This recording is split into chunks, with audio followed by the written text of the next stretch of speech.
Thank you very much. Thank you.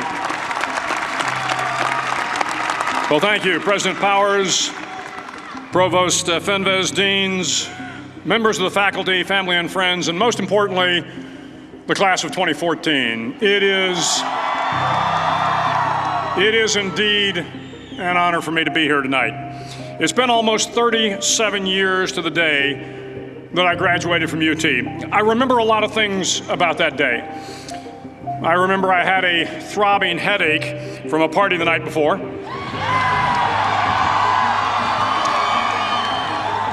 I remember I had a serious girlfriend, who I later married. That's important to remember, by the way. And I remember I was getting commissioned in the Navy that day. But of all the things I remember, I don't have a clue who the commencement speaker was, and I certainly don't remember anything they said. So acknowledging that fact, if I can't make this commencement speech memorable, I will at least try to make it short. So the university's slogan is, what starts here changes the world. Well, I've got to admit, I kind of like it. What starts here changes the world. Tonight there are almost 8,000 students, or there are more than 8,000 students graduated from UT. So that great paragon of analytical rigor, Ask.com, says that the average American will meet 10,000 people in their lifetime. 10,000 people, that's a lot of folks. But if every one of you changed the lives of just 10 people, and each one of those people changed the lives of another 10 people, and another 10, then in 5 generations, 125 years, the class of 2014 will have changed the lives of 800 million people. 800 million people. Think about it. Over twice the population of the United States. Go one more generation, and you can change the entire population of the world, 8 billion people. If you think it's hard to change the lives of 10 people, change their lives forever, you're wrong. I saw it happen every day in Iraq and Afghanistan. A young Army officer makes a decision to go left instead of right down a road in Baghdad, and the 10 soldiers with him are saved from a close-in ambush. In Kandahar province, Afghanistan, a non-commissioned officer from the female engagement team senses that something isn't right and directs the infantry platoon away from a 500-pound IED, saving the lives of a dozen soldiers.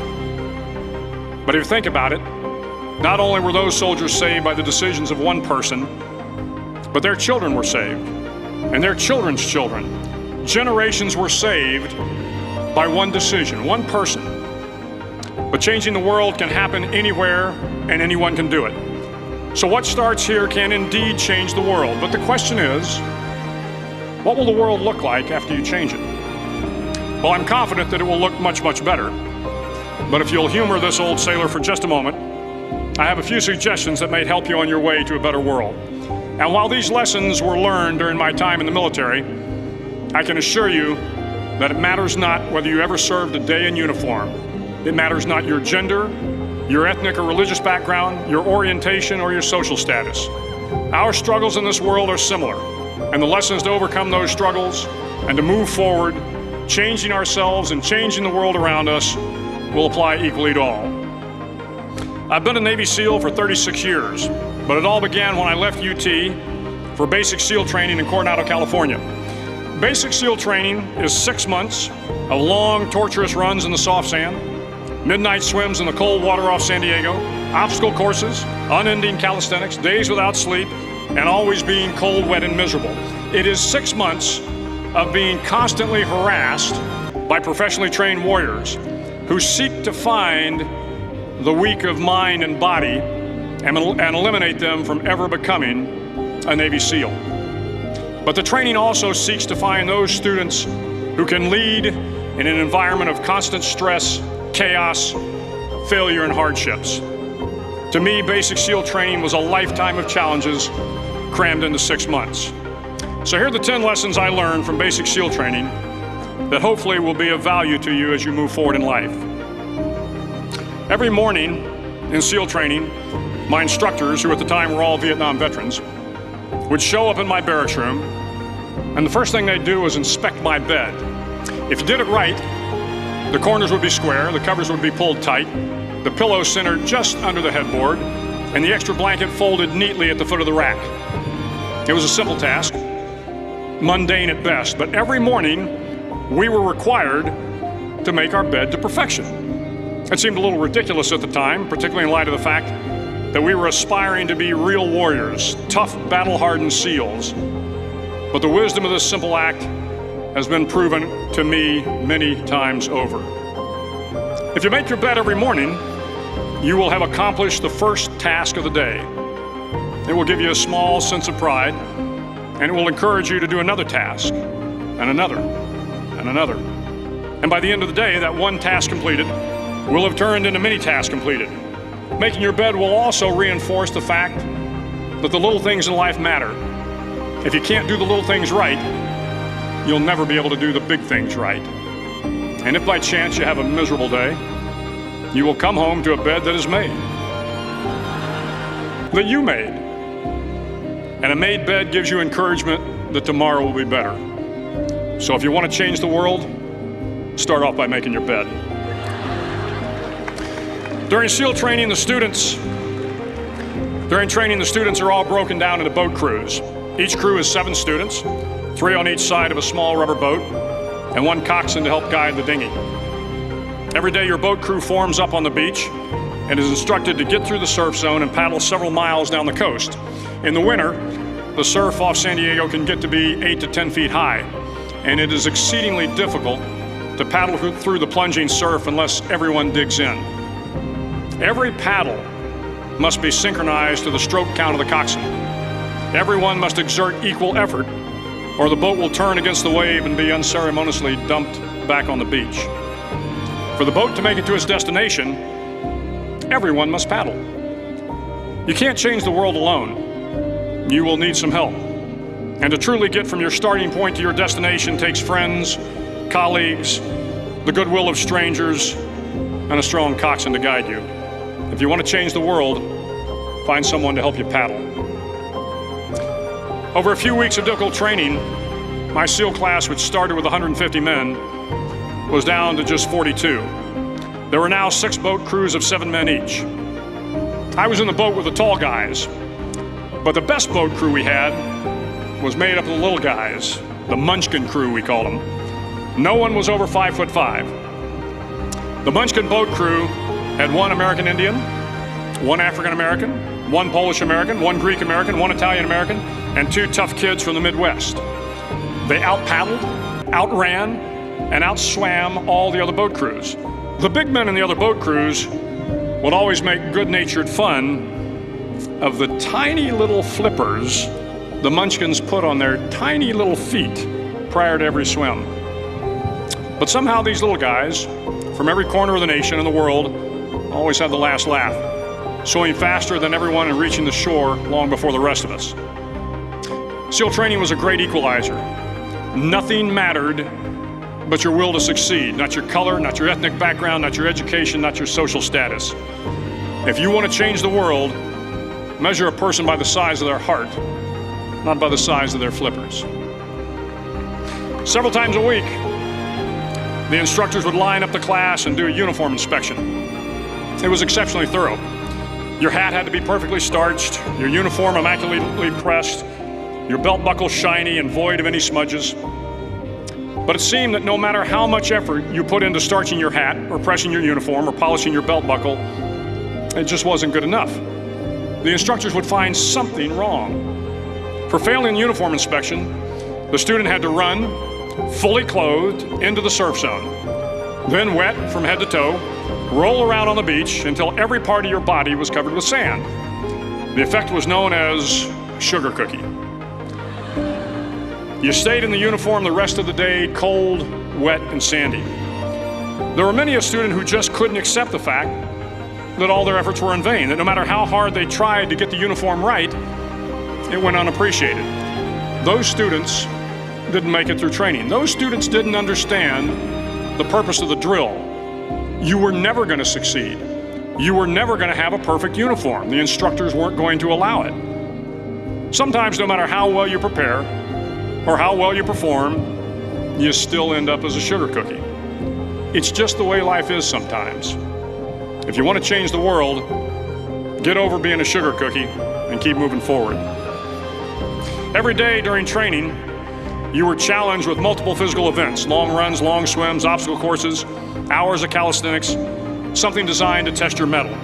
Every event had standards, times you had to meet. If you failed to meet those times, those standards, your name was posted on a list, and at the end of the day, those on the list were invited to a circus.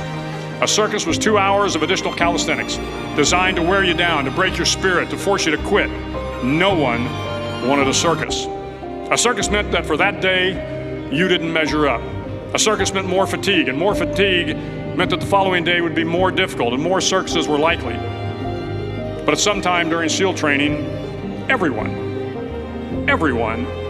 made the circus list. But an interesting thing happened to those who were constantly on the list. Over time, those students who did 2 hours of extra calisthenics got stronger and stronger. The pain of the circuses built inner strength and physical resiliency. Life is filled with circuses. You will fail. You will likely fail often. It will be painful. It will be discouraging. At times, it will test you to your very core. But if you want to change the world, don't be afraid of the circuses. At least twice a week, the trainees were required to run the obstacle course. The obstacle course contained 25 obstacles, including a 10-foot wall, a 30-foot cargo net, a barbed wire crawl, to name a few. But the most challenging obstacle was the slide for life. It had a 3-level, 30-foot tower at one end and a 1-level tower at the other. In between was a 200-foot-long rope. You had to climb the 3-tiered tower, and once at the top, you grabbed the rope, swung underneath the rope, and pulled yourself hand over hand until you got to the other end. The record for the obstacle course had stood for years when my class began in 1977. The record seemed unbeatable until one day a student decided to go down the slide for life head first. Instead of swinging his body underneath the rope and inching his way down, he bravely mounted the top of the rope and thrust himself forward. It was a dangerous move, seemingly foolish and fraught with risk. Failure could mean injury and being dropped from the course. Without hesitation, the student slid down the rope perilously fast. Instead of several minutes, it only took him half that time. And by the end of the course, he had broken the record. If you want to change the world, sometimes you have to slide down the obstacles head first. During the land warfare phase of training, the students are flown out to San Clemente Island, which lies off the coast of San Diego. The waters off San Clemente are a breeding ground for the great white sharks. To pass SEAL training, there are a series of long swims that must be completed. One is the night swim. Before the swim, the instructors joyfully brief the students on all the species of sharks that inhabit the waters off San Clemente. They assure you, however, that no student has ever been eaten by a shark, at least not that they can remember. But you are also taught that if a shark begins to circle your position, stand your ground. Do not swim away. Do not act afraid. And if the shark, hungry for a midnight snack, darts towards you, then summons up all your strength and punch him in the snout, and he will turn and swim away. There are a lot of sharks in the world. If you hope to complete the swim, you will have to deal with them. So if you want to change the world, don't back down from the sharks. As Navy SEALs, one of our jobs is to conduct underwater attacks against enemy shipping. We practice this technique extensively during training.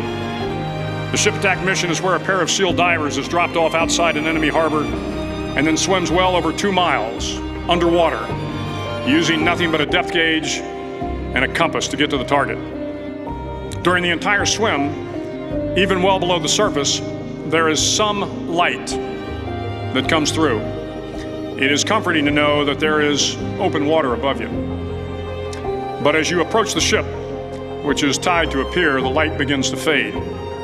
The steel structure of the ship blocks the moonlight. It blocks the surrounding street lamps. It blocks all ambient light. To be successful in your mission, you have to swim under the ship and find the keel, the center line, and the deepest part of the ship. This is your objective. But the keel is also the darkest part of the ship, where you cannot see your hand in front of your face, where the noise from the ship's machinery is deafening, and where it gets to be easily disoriented, and you can fail. Every SEAL knows that under the keel, at that darkest moment of the mission, is a time when you need to be calm, when you must be calm, when you must be composed, when all your tactical skills, your physical power, and your inner strength must be brought to bear. If you want to change the world, you must be your very best in the darkest moments. The 9th week of training is referred to as Hell Week. It is 6 days of no sleep, constant physical and mental harassment, and one special day at the Mud Flats. The Mud Flats are an area between San Diego and Tijuana where the water runs off and creates the Tijuana Sloughs, a swampy patch of terrain where the mud will engulf you. It is on Wednesday of Hell Week that you paddle down in the mud flats and spend the next 15 hours trying to survive the freezing cold, the howling wind, and the incessant pressure to quit from the instructors. As the sun began to set that Wednesday evening, my training class, having committed some egregious infraction of the rules, was ordered into the mud. The mud consumed each man till there was nothing visible but our heads. The instructors told us we could leave the mud if only 5 men would quit. Only 5 men, just 5 men, and we could get out of the oppressive cold.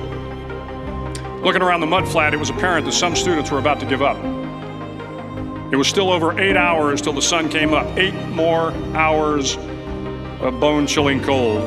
The chattering teeth and the shivering moans of the trainees were so loud, it was hard to hear anything.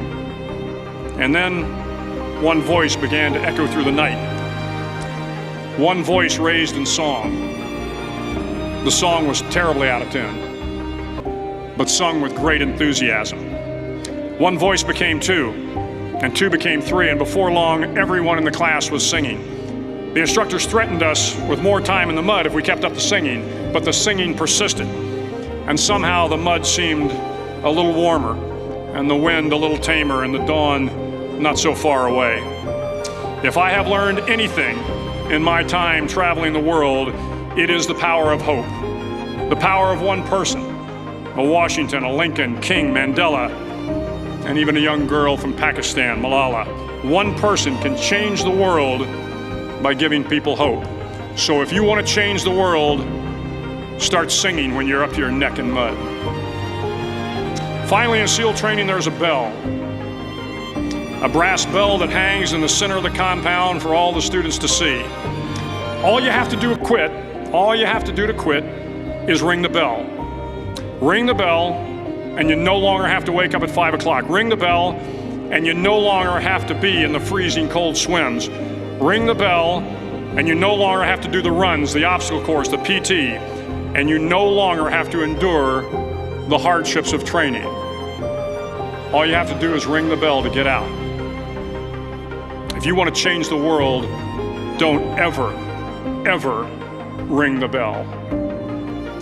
To the class of 2014, you are moments away from graduating, moments away from beginning your journey through life, moments away from starting to change the world for the better. It will not be easy, but you are the class of 2014, the class that can affect the lives of 800 million people in the next century. Start each day with a task completed.